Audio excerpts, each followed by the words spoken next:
The year is 1943, and the skies over the Third Reich are a vast, churning slaughterhouse.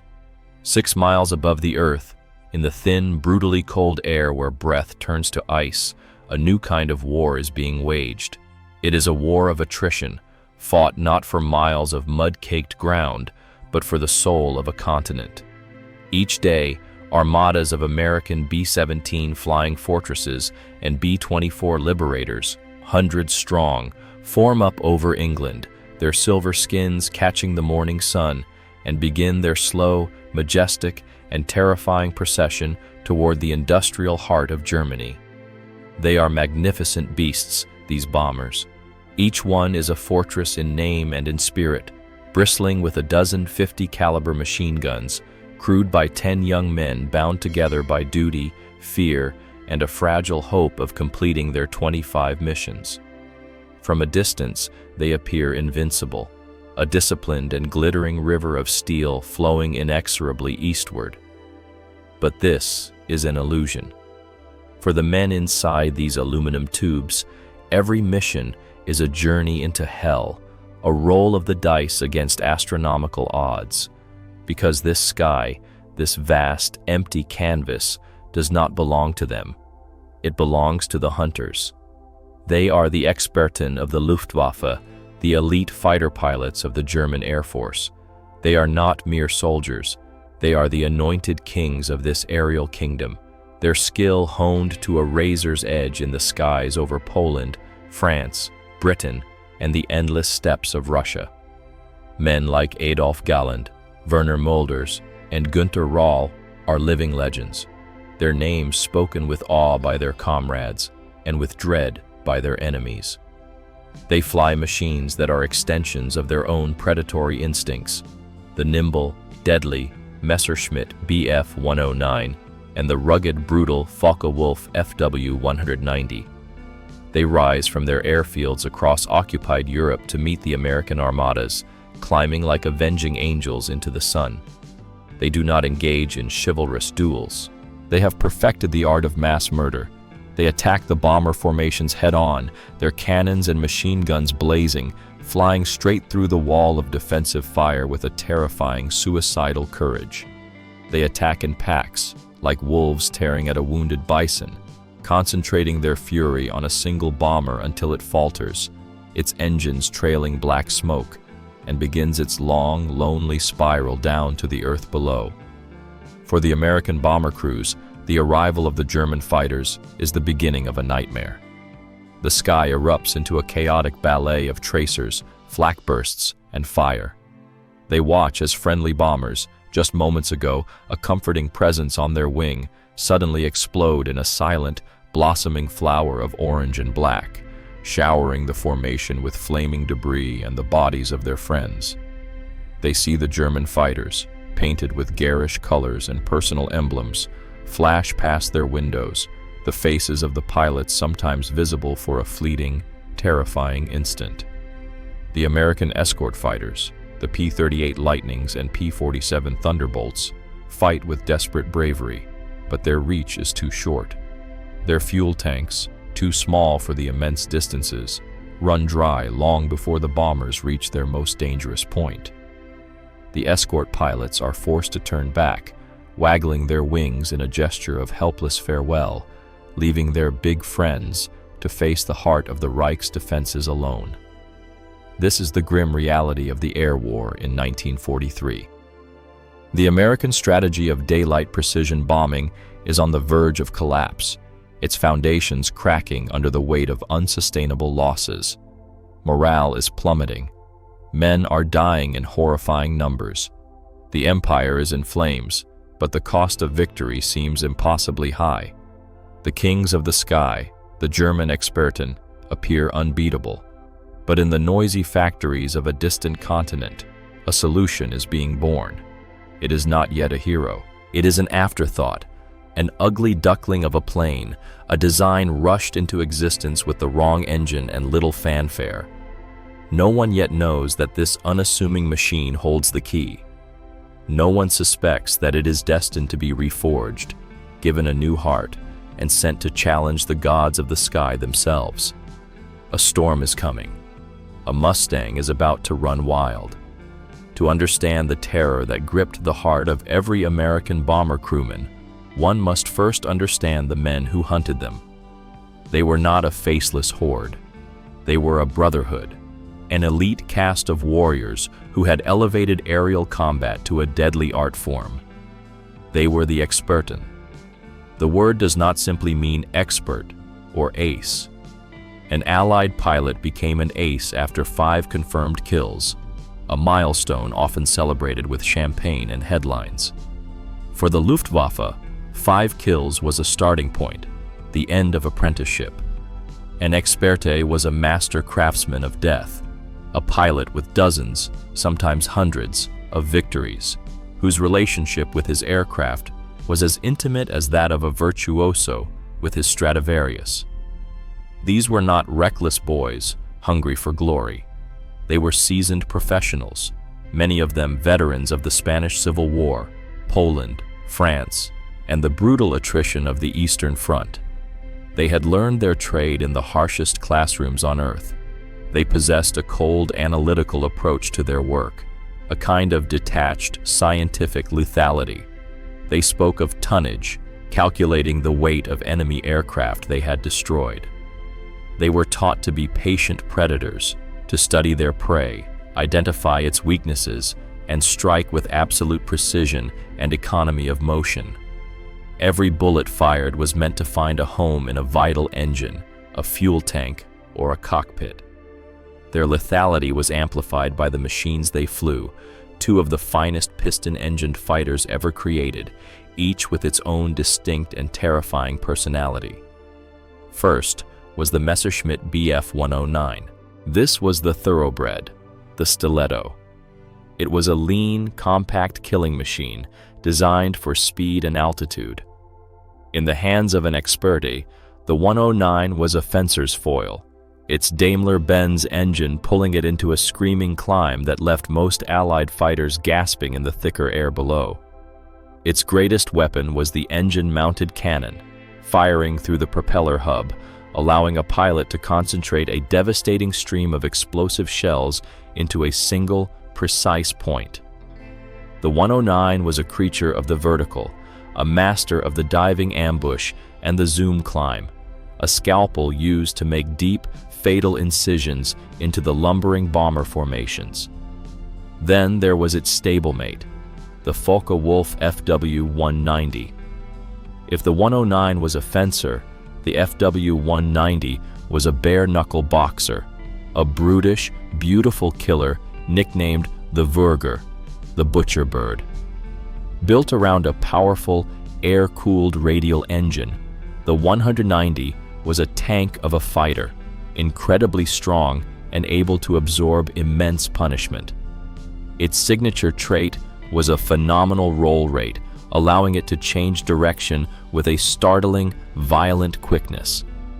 And it was armed to the teeth, often carrying 4 20mm cannons and 2 heavy machine guns, a broadside of firepower that could savage a B-17 in a single, terrifying pass.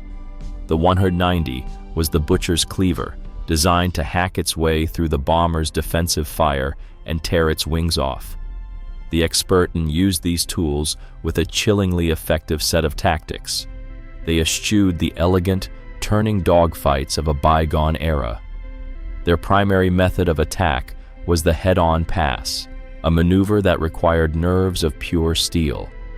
They would fly straight at a B-17, a closing speed of over 500 miles per hour, firing their cannons into the cockpit, the most vulnerable part of the bomber. The psychological impact on the bomber crews was devastating. In the final seconds, they could see the German fighter growing in their windscreen, its wings winking with cannon fire, a vision of imminent death. They attacked in disciplined formations, the Schwarm of 4 planes and the Rotte of 2, a tactical innovation that provided both offensive power and mutual protection. They were a pack of wolves, isolating a single bomber from the herd, then falling upon it from every direction until it was broken. By late 1943, They were at the absolute zenith of their power, the undisputed kings of the sky over their homeland. They were confident, skilled, and utterly ruthless. They believed, with good reason, that no force on earth could challenge their reign. They had not yet met the one opponent that would change the rules of their deadly game forever. In the lexicon of war, there are few names as evocative, as steeped in myth and marketing, as the Flying Fortress. The name itself was a promise, a declaration of impregnability.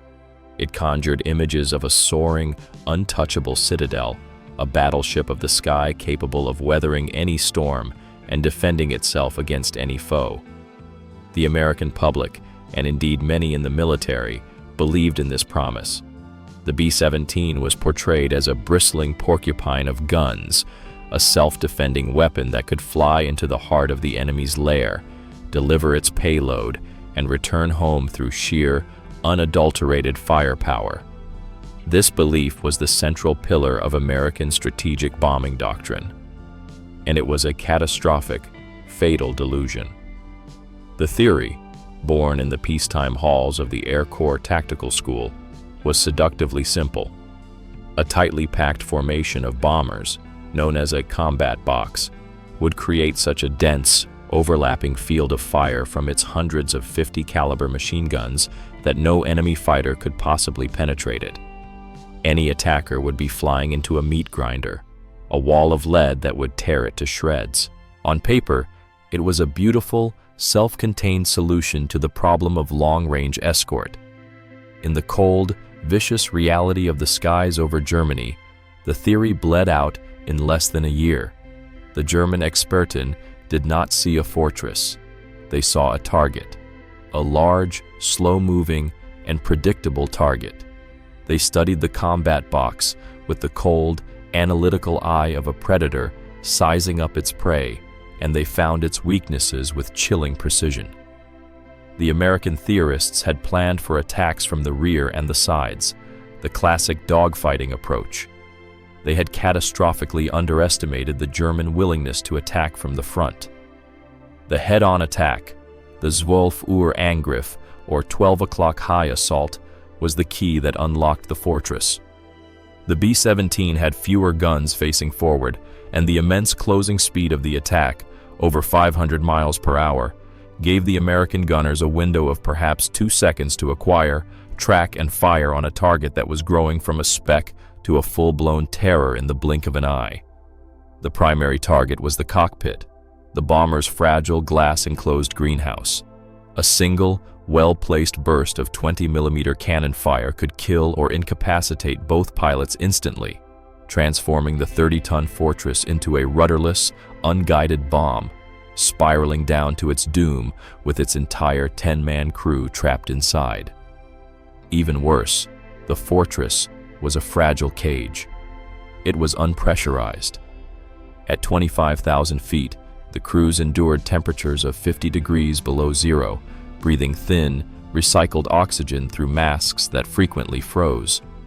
They were bundled in electrically heated flight suits that were clumsy and prone to failure, a short circuit meaning a swift, agonizing death from frostbite. The waist gunners stood at open windows, the -50-degree slipstream a constant, brutal assault. Their guns, lubricated with oil that turned to jelly in the cold, often jammed. And through this frozen, oxygen-starved hell, they had to fight for their lives against the best pilots in the world. Then there was the flak. As they approached their targets, the sky would fill with thousands of black, greasy puffs of smoke, each one a burst of high explosive from the German 88mm anti-aircraft guns on the ground. The bomber stream would fly straight through this barrage, the planes bucking and shuddering as explosions bracketed them. A piece of shrapnel could sever a control cable, ignite a fuel line, or kill a man at his post. There was no defense against it. There was only luck. A bomber that was damaged, that lost an engine to flak or fighter fire, faced the most terrifying fate of all. If it could not keep up with the formation, it would fall behind, losing the meager protection of the combat box's guns. The Experten, circling like sharks, would see this straggler, this wounded animal separated from the herd, and they would descend upon it without mercy, every fighter in the area converging on the lone, crippled bomber, tearing it apart in a furious, concentrated assault until it became just another lonely funeral pyre falling toward the unforgiving German countryside. This was the reality. The flying fortress was not a castle in the sky. It was a lure. It was bait. And its crews were the sacrifice, offered up daily on the altar of a failed doctrine. The American High Command was not blind to the slaughter. They knew their bomber crews were being crucified. The desperate, urgent need was for a fighter, a shepherd, that could guard the flock of big friends all the way to the target and all the way back. The problem was not a lack of capable fighters, but a lack of long-legged fighters. The air war over Germany was a brutal battle dictated by a single, unyielding tyrant, fuel, and America's finest fighters, for all their power and prowess, were chained to a tragically short leash. First among these tethered guardians was the Lockheed P-38 Lightning. It was a revolutionary and futuristic aircraft, its twin booms and central cockpit pod making it one of the most distinctive shapes in the sky. It was fast, it climbed well, and its nose was packed with a devastating concentration of 4.50 caliber machine guns and a 20mm cannon. In the hands of a skilled pilot, a P-38 was a formidable opponent, a true heavy hitter. American aces like Richard Bong and Thomas McGuire would rack up incredible scores in the Pacific flying the Lightning. But over Germany, it was a different story. The P-38 was a complex twin-engine machine, and its engines were notoriously temperamental in the frigid, high-altitude conditions of the European theater. They were prone to failure, and the cockpit heating system was woefully inadequate, leaving pilots to suffer from severe frostbite on long missions. More importantly, even with external drop tanks, its combat radius was limited. The P-38s could escort the bombers part of the way into Germany, but inevitably, the moment would come when the needle on the fuel gauge dipped toward the red. The Lightning pilots would have to turn for home, leaving the bombers to fend for themselves. The other guardian was the Republic P-47 Thunderbolt, affectionately known as the Jug because its bulky fuselage resembled a milk jug. The Jug was the polar opposite of the elegant Zero or the lean Bf-109. It was a monster, the largest and heaviest single-engine fighter of the war, a 7-ton behemoth built around the most powerful engine the Americans had, the 2,000-horsepower Pratt & Whitney R2800 Double Wasp. The P-47 was, in a word, a beast. It was built like a flying bank vault, famously rugged and able to absorb an incredible amount of battle damage and still bring its pilot home. It was also armed to the teeth with 8 50 caliber machine guns, a shotgun blast of firepower that could shred anything it hit. And like the P-40 Warhawk before it, its great weight gave it a phenomenal diving speed.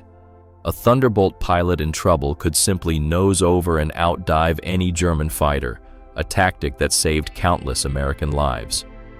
But the Jug, too, was on a short leash. It was a thirsty beast, its massive engine gulping fuel at an alarming rate. Even with drop tanks, its range was insufficient.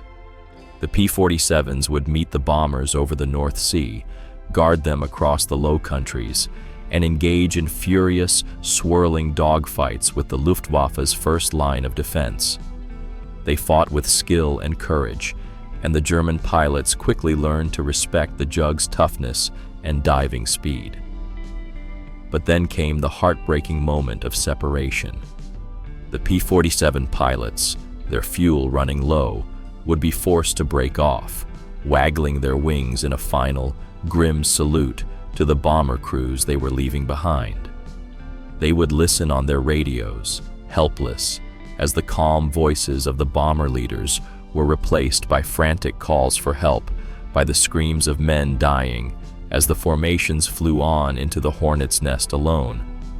For the German Experten, this was the moment they lived for. They knew the range of the American escorts to the mile. They would often refuse to engage the thunderbolts and lightnings, patiently conserving their fuel and ammunition, letting the little friends punch themselves out. Then, as soon as the American fighters turned for home, the wolves would descend.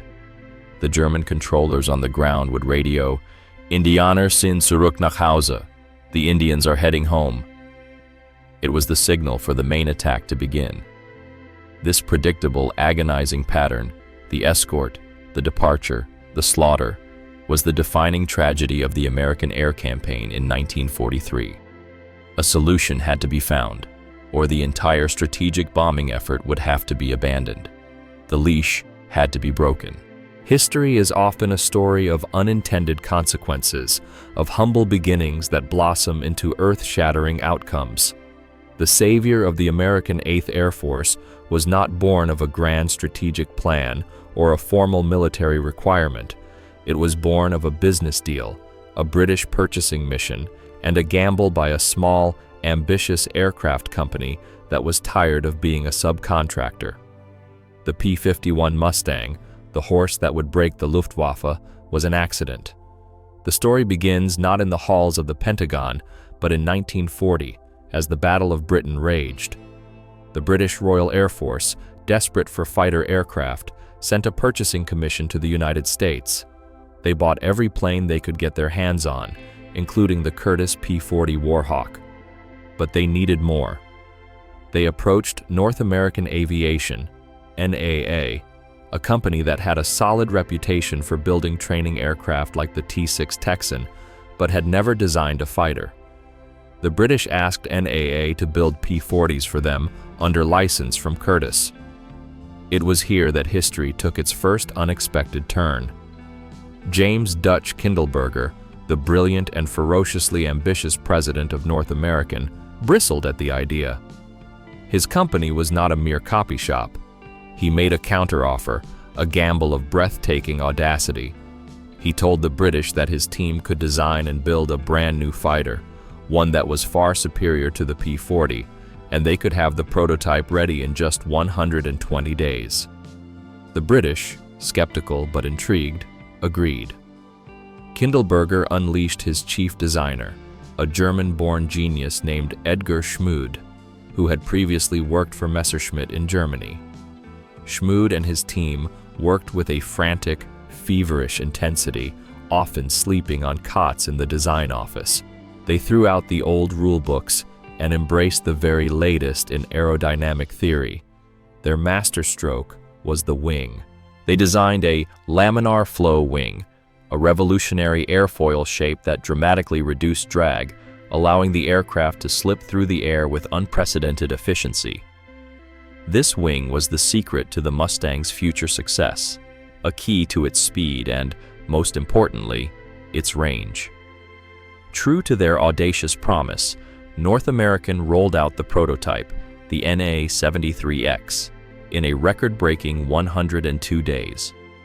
It was a sleek, beautiful aircraft, a testament to what a small, motivated team could achieve under pressure. But a beautiful airframe is nothing without a powerful heart, and this is where the Mustang's story nearly ended in mediocrity. The only American engine available in sufficient numbers was the same Allison V1710 that powered the P-40. It was a reliable engine, but as established, it was an asthmatic, cursed with a single-stage supercharger that left it gasping for air at high altitudes. The early Allison-powered Mustangs, designated the P-51A, were sent to the RAF. The British pilots found them to be excellent aircraft below 15,000 feet, fast, agile, and a superb platform for low-level reconnaissance and ground attack. They were a significant improvement over the P-40, but in the high-altitude arena, where the war against the Luftwaffe's fighters would be decided, they were useless.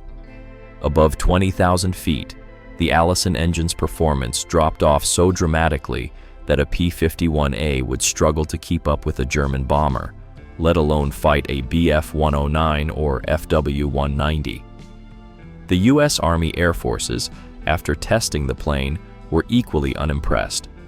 They relegated it to a ground attack role, naming it the A-36 Apache. It seemed the Mustang was destined for a footnote in history, a decent low-level fighter that had missed its calling. The beautiful, efficient airframe was shackled to the wrong engine. The thoroughbred was hitched to a plow.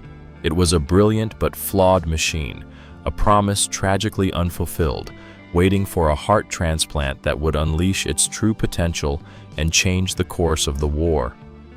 The transformation of the P-51 Mustang from a mediocre high-altitude performer into the single greatest piston-engined fighter of all time was not the result of a single flash of genius. It was a transatlantic conversation, a series of what-if moments, and a stunningly successful act of engineering cross-pollination. It was, in essence, an arranged marriage between the best airframe America could produce and the best engine Britain could provide. The result was a celestial warhorse, a child of two nations that would go on to conquer a continent. The first whispers of the idea came from Britain. RAF test pilots, while lamenting the Allison-powered Mustang's poor performance at altitude, were deeply impressed by its low-drag airframe and superb handling. They noted in their reports that this was a bloody good plane that was being strangled by its engine. A Rolls-Royce test pilot, Ronnie Harker, after flying the Mustang, put it in a now-famous memo. He suggested that mating the Mustang airframe with their own superb engine, the Rolls-Royce Merlin, would create a fighter superior to anything in the sky. The Merlin engine was a legend in its own right. It was the heart that had powered the Hawker Hurricane and, most famously, the Supermarine Spitfire to victory in the Battle of Britain. Its key feature, the one the Allison engine so desperately lacked, was a revolutionary two-speed, two-stage supercharger. This intricate piece of engineering was like giving an engine an extra set of lungs. At low altitudes, it operated in its first gear. As the plane climbed into the thin, cold air, the second stage would kick in, compressing the air before it entered the engine, allowing the Merlin to maintain its immense power at altitudes where the Allison would have given up the ghost. The idea was brilliant, but in the chaos of war, it could have easily died in a filing cabinet. Fortunately, the right people were listening. The British began experimenting, fitting a handful of Mustang airframes with Merlin 61 engines. The results were not just promising, they were breathtaking. The performance jump was astronomical. The Merlin Mustang was a rocket. It could climb like a homesick angel, and at 30,000 feet, it was nearly 50 miles per hour faster than its Allison-powered sibling. News of this miraculous transformation quickly crossed the Atlantic. North American aviation, eager to improve their creation, began their own conversion program. The American company, Packard, was already building Merlin engines under license for use in bombers, so a steady supply was available. Edgar Schmood and his team worked to seamlessly integrate the new engine into the P-51 airframe, redesigning the cowling, radiator, and intercooler system to accommodate the British powerhouse. The result was the P-51B. When the first P-51B took to the skies in late 1942, it was immediately clear that a legend had been born. This was no longer just a good low-level fighter. This was an aircraft that could outperform Germany's best at any altitude. It was faster than the FW-190 at all but the lowest levels.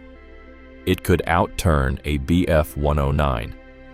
It climbed almost as well, and it had the one thing that no other high-performance fighter possessed: the phenomenal range gifted to it by its low-drag wing and massive internal fuel capacity.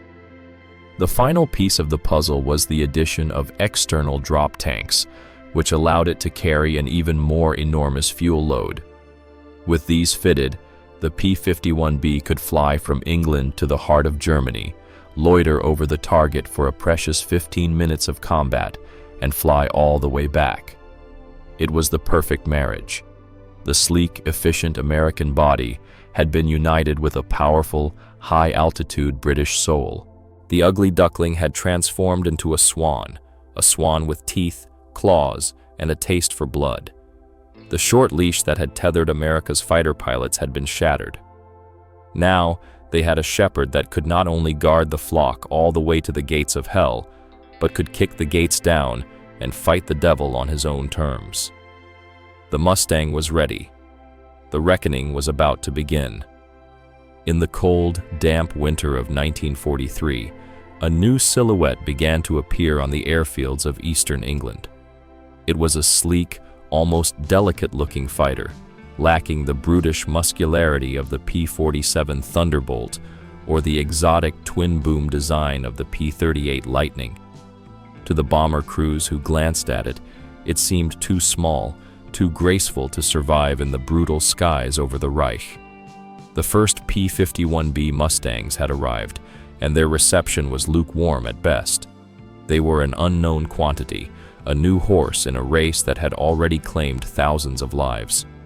No one yet knew they were looking at the savior. The nickname that would make them famous came from the bomber crews themselves. As the first Mustang squadrons began their escort missions, the bomber pilots, peering out from their frozen plexiglass turrets, would see the small, elegant fighters weaving a protective cocoon around their formations. A voice would crackle over the intercom, filled with a mixture of relief and affection. "Look, the little friends are here." The name stuck, and term of endearment for the guardian angel they had prayed for so long. The first true test came on December 13, 1943. On a mission to bomb the port city of Kiel, the Mustangs of the 354th Fighter Group, the Pioneer Mustang Group, escorted the bombers. It was the first time a single-engine American fighter had flown all the way to a German target. The Luftwaffe was caught completely by surprise.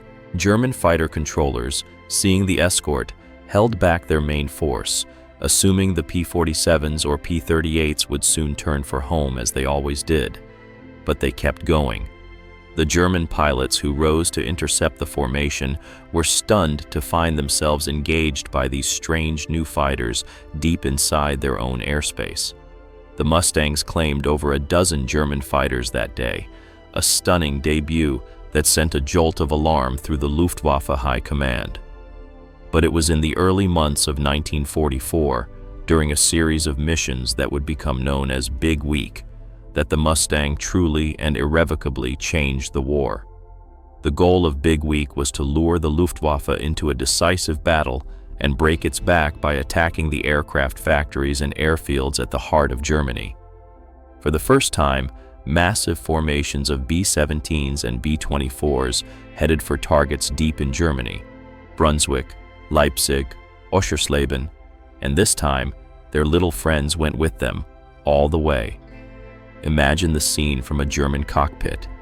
An Experten lounging at 25,000 feet, waiting for the inevitable moment when the American P-47 escorts would turn for home. He sees them break off, just as expected. He prepares to lead his squadron down for the kill. But then he sees something impossible. A new group of fighters remains with the bombers, their unfamiliar, graceful silhouettes a stark and shocking sight against the cold blue sky. They are not leaving. They are challenging him, over his own homeland, hundreds of miles from the English coast. For the bomber crews, the moment was one of pure, unadulterated joy. For months, they had endured the lonely terror of the final leg, the part of the journey where the sky filled with wolves.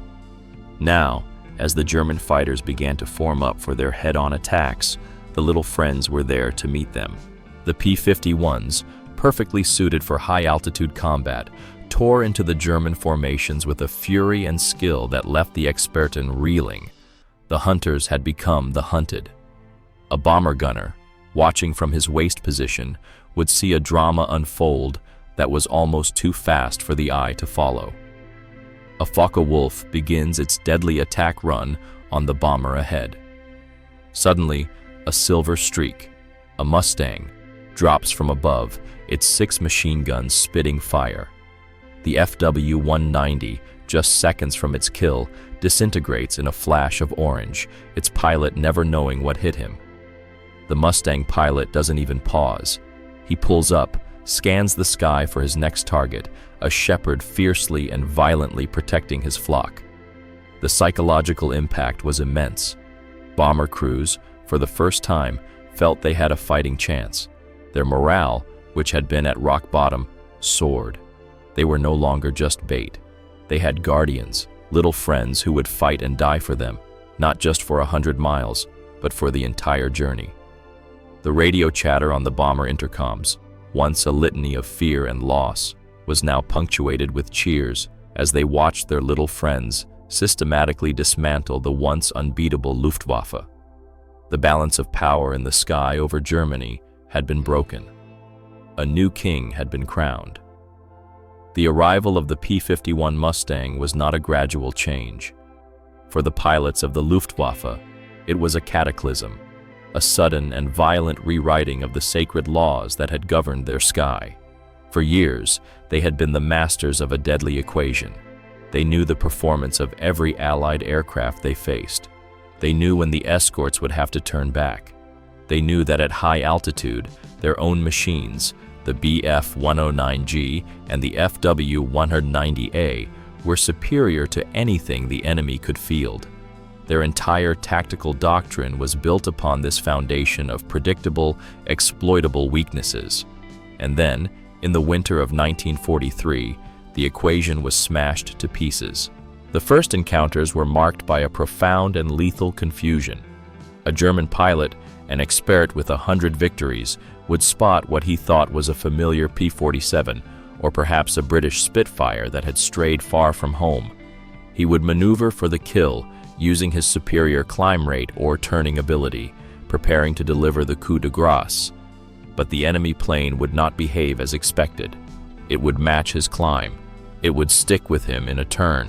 It would suddenly accelerate with a burst of speed he had never seen before. It was like fighting a ghost, a familiar shape possessed by an unfamiliar and terrifying spirit. By the time the German pilot realized he was not fighting a Thunderbolt or a Spitfire, but something new, something impossibly fast and agile, it was often too late. The Mustang didn't just challenge the German fighters, it nullified their primary advantages, particularly at the high altitudes where the great bomber battles were fought. The Bf-109, the great master of the vertical fight, suddenly found itself facing an opponent that could climb almost as well and was significantly faster in level flight. The FW-190, the brutal butcher bird, whose pilots had always been able to roll and dive away from trouble, now faced an enemy that was not only faster in a dive, but could stay with them, hounding them all the way down to the deck. The duel had been redefined. The German pilots were no longer the ones dictating the terms of engagement. For years, they had been the ones choosing when and where to fight. Now, the choice was being made for them. The Mustangs, with their phenomenal range, were waiting for them over their own cities. The hunters, who had once prowled a vast and open hunting ground, now found their own lairs under siege. A new and terrible dynamic emerged. A German squadron would form up to attack a bomber box, preparing for their devastating head-on passes. But before they could even get into position, they would be ambushed from above and behind by swarms of Mustangs. The elegant, carefully orchestrated assault on the bombers would degenerate into a chaotic, swirling free-for-all, a desperate fight for survival.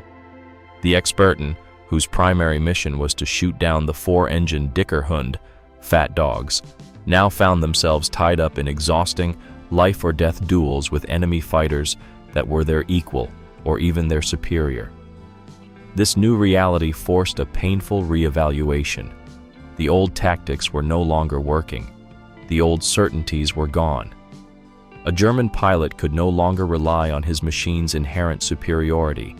He had to rely on his skill, his experience, and his wits alone, against an enemy pilot who was often just as skilled and flying a better plane. The psychological toll was immense. The serene professional confidence of the Experten began to curdle into a grim, fatalistic anxiety. Every mission was now a gamble. Every contrail in the sky, once a sign of an approaching victim, could now be a sign of an approaching executioner. The sky, which had been their kingdom, was now a contested and treacherous territory. The duel still existed, but the rules had been rewritten in American blood, and now they were being enforced by American steel. The war in the air had always been a thing of the mind, a contest of will and nerve as much as of machinery. But by the spring of 1944, for the Experten of the Luftwaffe, it had become a private and very personal hell. The sky, once their kingdom, had become a landscape of dread. The confident swagger of the conquering hero was gone, replaced by the grim, haunted look of men who knew they were on the losing side of a war of ghosts. Their lances, the shining symbols of their knightly prowess, were breaking, not against the steel of their enemies, but against the unyielding wall of their own despair. It began with a feeling in the pit of the stomach. An Experten would sit in the pre-flight briefing, listening to the intelligence officer detail the inbound bomber stream, hundreds of fortresses, hundreds of liberators. A year ago, this was a target-rich environment, a feast. Now, it was a death sentence, because after the bomber numbers came, the fighter numbers, hundreds of Thunderbolts, hundreds of Lightnings, and worst of all, hundreds of Mustangs. The odds were no longer just long, they were astronomical, an equation of industrial might that no amount of individual skill could solve. The psychological shift was profound. The fundamental belief that had sustained them, their inherent superiority, was gone. They were no longer the predators, they were the prey. This was a truth they felt every time they climbed into the cold, thin air. They would see the contrails first, not as tidy lines of approaching victims, but as a vast, sprawling web, the sign of a sky already infested with spiders. The Mustangs were everywhere. They were above them, waiting in the sun. They were below them, climbing to ambush. They were in front of them, weaving a deadly screen around the bombers. There was no escape. This led to a corrosive fatalism. The old war cry, "Engage the enemy and destroy him," was replaced by a silent, desperate prayer, "Survive this mission." Pilots who had once charged head-on into bomber formations with a joyful ferocity now felt a cold knot of dread. They were still brave, they still fought, but the fire in their hearts was being extinguished by a flood of sheer numbers and the undeniable excellence of the P-51. This despair was compounded by a growing, bitter anger directed at their own leadership. They felt betrayed. They were being sent on missions that were not just dangerous, but mathematically impossible. They were being ordered to attack the bombers at all costs, but they were being slaughtered by the escorts before they could even get close.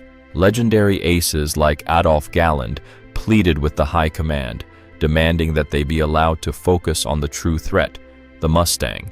But the orders from on high, from men who no longer understood the reality of the air war, remained the same.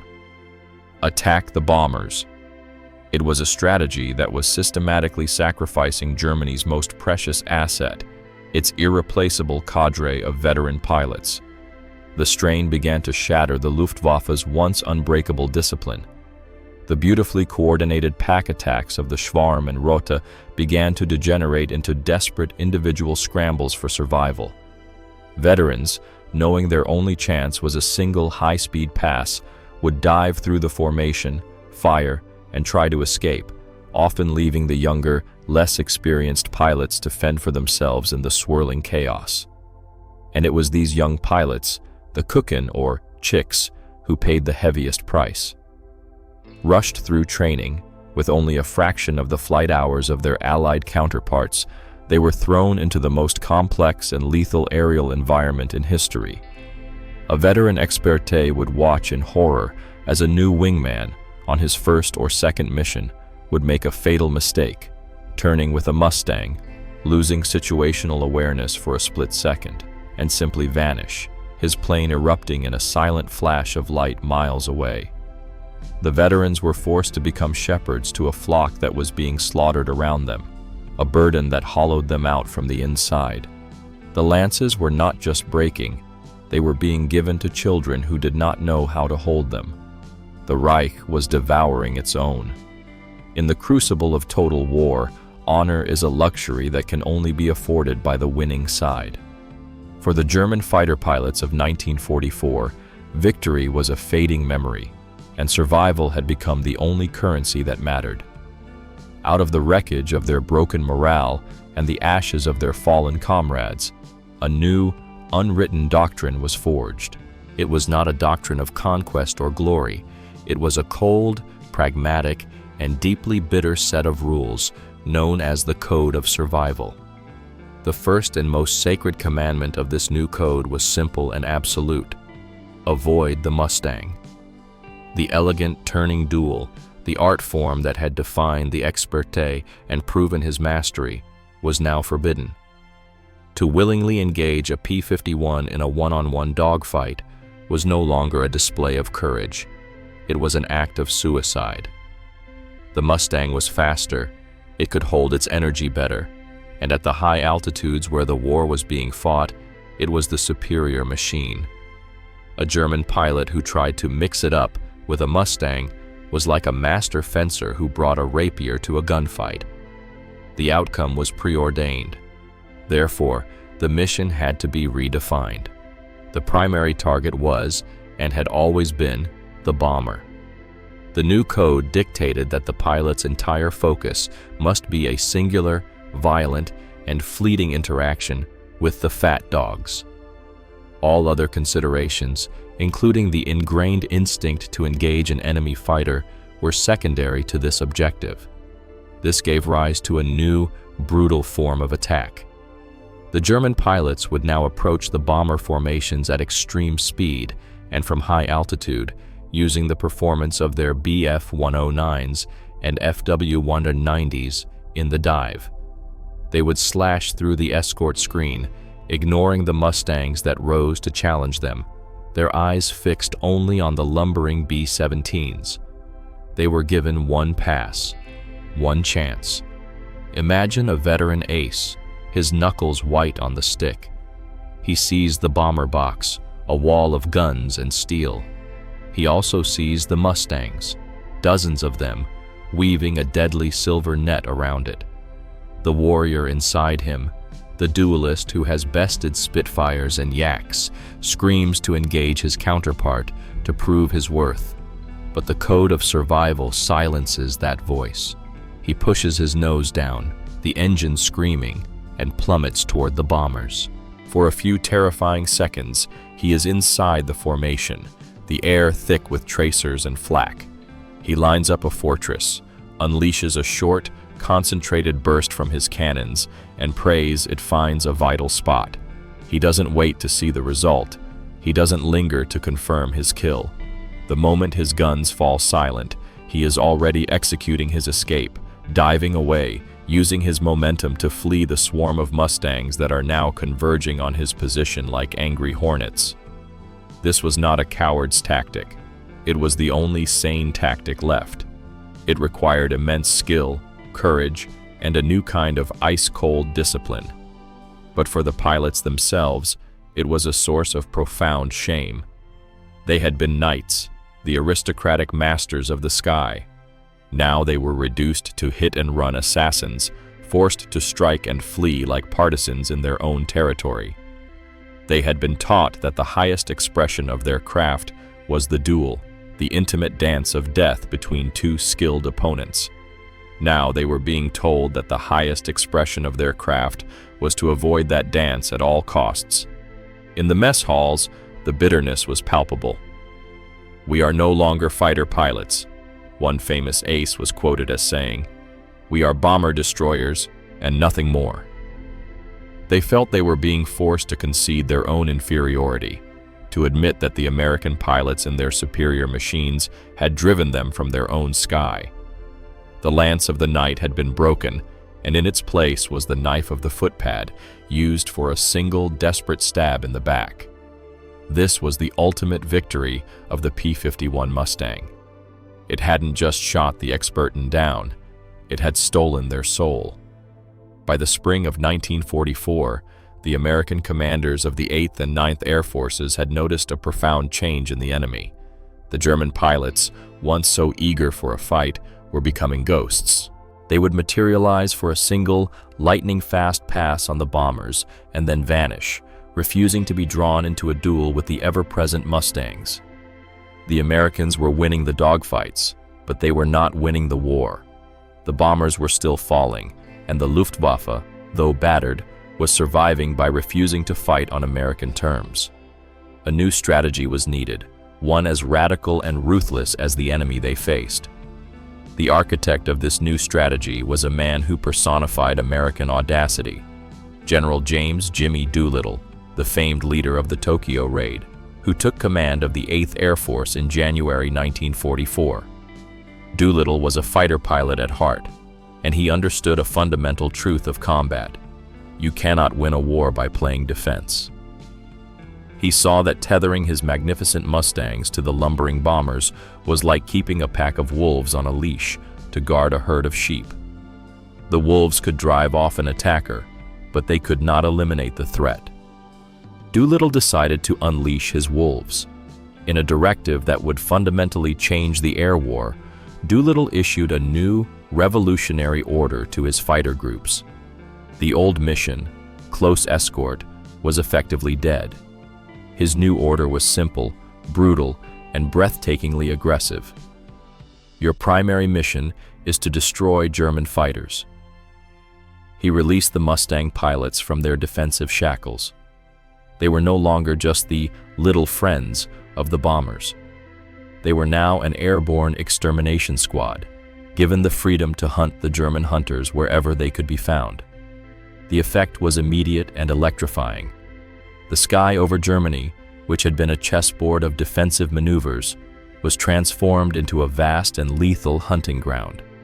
The Mustang pilots, who for months had been frustrated by an enemy who would not fight, were now unleashed. Their new tactics were merciless. On mission days, the Mustang groups would split. Some would remain with the bombers as a token escort, but the majority would range far ahead of the bomber stream, a tactic that became known as the fighter sweep. They would arrive over the German fighter bases 30 minutes before the bombers, circling high in the sun like birds of prey, waiting for the Luftwaffe to rise to the bait. A German squadron, scrambling to intercept the approaching bombers, would find itself ambushed the moment its wheels left the ground. The Mustangs would fall upon them during their vulnerable takeoff and assembly phase, slaughtering them before they had a chance to form up. Even more terrifying for the Germans was the new American willingness to go down to the deck. Mustang pilots, their primary mission no longer tied to protecting the bombers at 25,000 feet, would follow the German fighters down to the treetops. They began systematically strafing German airfields, screaming in at low level, their 8.50 caliber guns ripping apart parked aircraft, fuel depots, hangars, and running personnel. The German airfields, once safe havens, were now the most dangerous places in the Reich. The hunters were no longer safe, even in their own lairs. From the cockpit of a P-51, the war had been transformed. The tense, weaving, defensive patrol around the bomber box was replaced by the exhilarating freedom of the hunt. American pilots now roamed deep into Germany, flying with a confident, aggressive swagger. They would orbit a German airfield, waiting for fighters to land, and then pounce on them as they lowered their landing gear, helpless and slow. They were no longer just shepherds. They were wolf packs, and their mission was to eradicate the competition. For the Experten, this was the final, soul-crushing blow. There was nowhere left to hide. The code of survival was useless against an enemy who would not let you run, an enemy who followed you home and killed you on your own doorstep. The attrition rate, already crippling, became catastrophic. Veterans who survived a harrowing mission against the bombers would be shot down while trying to land at their own base. The Luftwaffe was being bled white, not just in the air, but on the ground. Doolittle's strategy was not just destroying airplanes, it was destroying the entire structure of the German fighter force. The hunters were being hunted to extinction.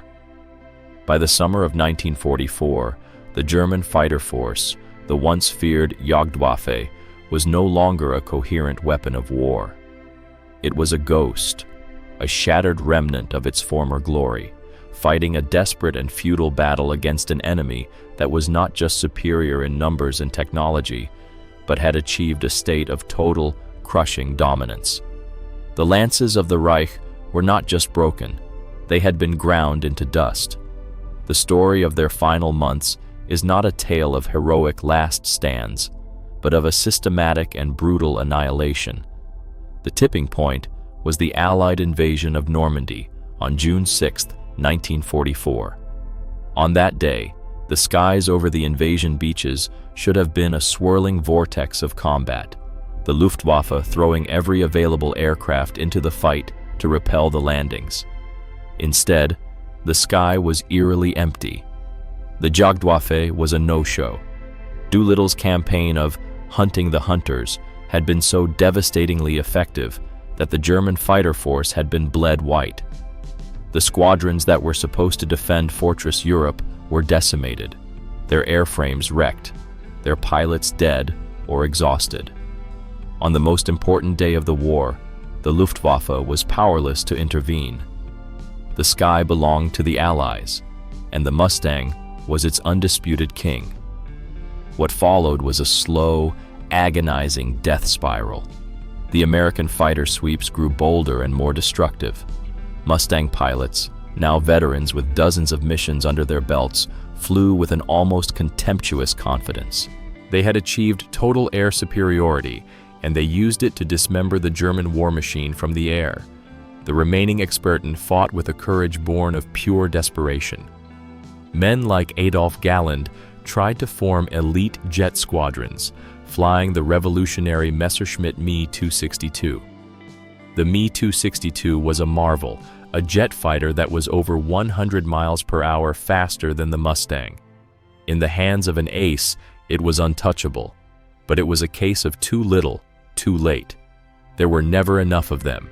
Their engines were unreliable, and they were incredibly vulnerable during their long takeoff and landing runs. The Mustang pilots quickly developed a chillingly effective tactic. They would rat catch, orbiting the jet bases at high altitude, waiting for the 262s to return to base, and then pouncing on them as they slowed to land, their fuel tanks nearly empty. The most advanced fighter in the world was being shot down by a piston-engine plane it had been designed to supersede. The human cost for the Luftwaffe was unimaginable. The life expectancy of a new pilot was measured in days, sometimes hours. They were sent up in inferior aircraft, with barely enough training to take off and land, and thrown into a sky dominated by thousands of battle-hardened Allied aviators. It was murder. The last of the great aces, men who had survived 5 years of relentless combat, were finally consumed by the inferno. Walter Nowotny, a 258 victory ace, was killed flying in Me-262. Gunther Rahl, the third highest scoring ace in history, was shot down by P-47s and lost a thumb, ending his combat career. The gods of the sky were being struck down, one by one. By early 1945, the Luftwaffe had ceased to exist as a strategic force. The few remaining pilots flew sporadically, their missions hampered by a critical lack of fuel, parts, and trained ground crews. The final, desperate gasp was Operation Bodenplatte on New Year's Day, 1945, a last-ditch surprise attack on Allied airfields in the Low Countries. Nearly 1,000 German fighters, the last of the reserves, were thrown into the attack. They destroyed hundreds of Allied planes on the ground, but they were massacred in the air by the responding Allied fighters and their own flak gunners, who had not been properly briefed. It was a suicidal, pointless gesture that cost the Luftwaffe over 300 pilots they could not replace. It was the nail in the coffin. The reign of the Experten was over. Their beautiful, deadly machines now sat abandoned on cratered airfields. The sky over the Reich, once their personal fiefdom, was now a highway for Allied bombers, a sky filled with the silver and yellow striped wings of the P-51 Mustang. The annihilation was complete. The war in Europe ended in May of 1945, but the war in the air had been won months earlier. It was won on the day that the sky over Berlin, once the most heavily defended airspace on the planet, became the exclusive hunting ground of the P-51 Mustang. It was won on the day that the once mighty Luftwaffe, the terror of Europe, was reduced to a handful of desperate men hiding in camouflaged bunkers, unable to fly because they had no fuel, no spare parts, and no hope.